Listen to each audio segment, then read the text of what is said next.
I've really enjoyed the talk so far. Everybody seems to have invented something. I didn't invent anything, but I'm using the technology that we all use all the time, social media, to do a lot of good stuff for nonprofits, and I think we've been better about that than just about anybody else. So we started by having this big, gigantic, hairy, audacious idea, which was to stop killing animals in Oklahoma City. And I'm going to tell you about one event that we did that helped us get a little bit farther towards that goal. We wanted to have 400 adoptions in 48 hours, basically. We had a mega adoption event in conjunction with PetSmart, and this is what we were going to do. And nobody ever told us we couldn't, so we decided that we could do it. And I think that's part of our success. So we needed people to get excited about the event. We didn't get a lot of attention from traditional media outlets, so we had to use social media. We had to get people talking about it. We had to get people on board. So this was just last weekend that we did this. It was our second event. And this was the numbers for our goal. We wanted to do this many adoptions. This was on a weekend that OU and OSU were both losing. So, a lot of competition there. But we never thought that we couldn't do it. We never thought this is impossible. We never stopped to think about that. So we had to get people behind it. People were critical to the success of this event.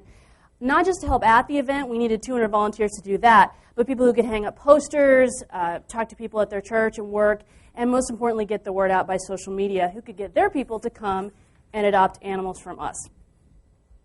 So big events are all about the launch. I think my slide is stuck, so now I have some extra time. Okay. Big events are all about the launch. People really want to get behind something that they feel is bigger than themselves. They want to be a part of something. So we, as nonprofits, we need to make it easy to get our fans behind what we're doing so that they can do the hard work for us. They can do the heavy lifting. They can go out and get their fans and their friends on board to come out and support us. So if you have a nonprofit that you're working for, even if it's not an event that you're having per se, make it an event. Whatever you're talking about, whatever you're highlighting, make it a big deal so that people will get behind it.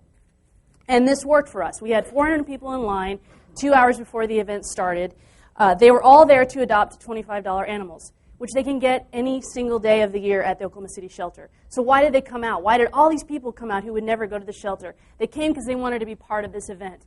So we used social media, of course, before this event, and that's what I really specialize in, is helping nonprofits use social media. So we use it to launch the event, to promote the event, to ask people to help in very specific ways. We contacted traditional media. So many reporters kind of troll Twitter the way they used to troll the police scanner. So they were coming to us on Twitter saying, I want to know more. I want to come out and cover your story. So we used social media throughout the event for everything that we did. And then we made sure also to say thank you and to celebrate using social media, because everybody who got involved or participated in our event was invested, whether they retweeted, whether they donated $5, whether they adopted. So it's still important to say thank you and get out there and celebrate with your community. And if people are posting stuff on your wall, if you're a nonprofit, if people post pictures of animals they adopted, we always get in there and comment on them and say thank you, because that interaction is really important to people, and they love to know that we care and that we appreciate it. So we did it. We surpassed our goal. We did 490 adoptions in 41 hours. And that's over 1,000 lives saved, because every one of these animals that got out of the shelter, it made space for another animal in the shelter. So, and just awareness and increasing that. A couple of other ways we've had success. Howie was an animal that needed some special medical attention, and some of our board felt it was important to have a fund to get behind these animals that needed special help. So we launched a campaign specifically about Howie, but we raised a lot of money really quickly, and now we do this routinely whenever we have an animal who needs special attention, and we always get the money in to do their surgery, get them whatever they need, and we have a fund established for those special animals. Also, with this state question, Oklahoma is kind of a haven for puppy mills, and this bill is going to make it harder for puppy mills to operate here. So we had to get people to contact their legislators in very specific ways at specific times. It passed legislature this past May.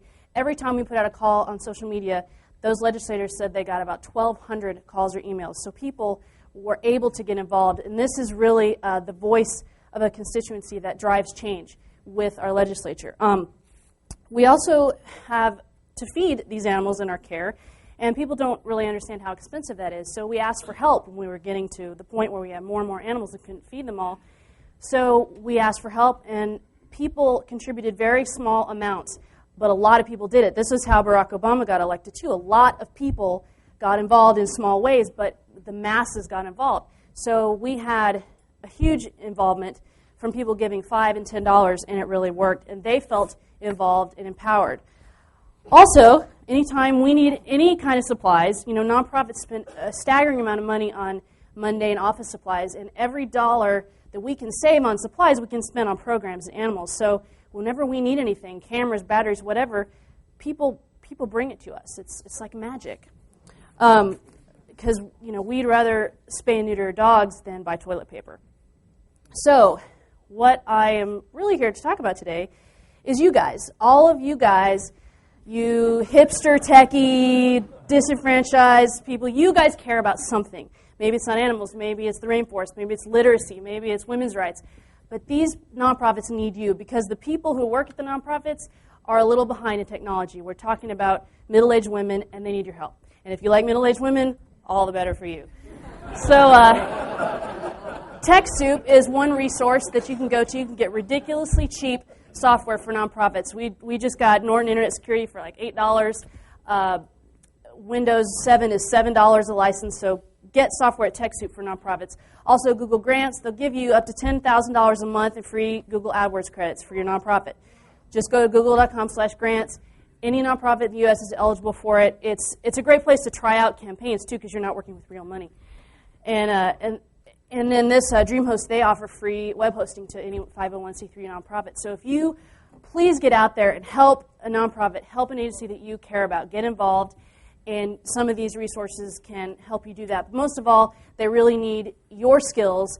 I teach people how to use social media. You already know, so get out there and use it to make the world a better place.